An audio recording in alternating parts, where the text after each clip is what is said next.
100 gram emas dekat tangan saya dah untung 39% dalam jangka masa 1 tahun saja. Jika tuan-puan simpan RM18,000 dekat dalam akaun bank pada tahun 2019, sekarang nombor dia masih kekal RM18,000. Tetapi kalaulah tuan-puan tukarkan RM18,000 tersebut kepada item 100 gram emas macam dekat tangan saya ni pada tahun 2019, hari ini gold bar 100 gram emas ini telah pun bernilai hampir RM60,000. Dan kalau tuan-puan jual 100 gram gold bar ini setelah ditolak dengan split sebanyak 7%, tuan-puan masih akan dapat sekitar RM55,000. Duit yang asalnya adalah sekitar RM18,000 dalam jangka masa 6 tahun, tuan-puan dah dapat keuntungan sebanyak RM42,000 ataupun 233%.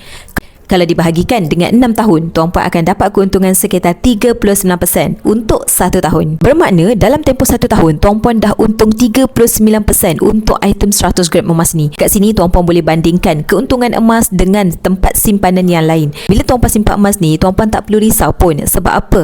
Simpan peram.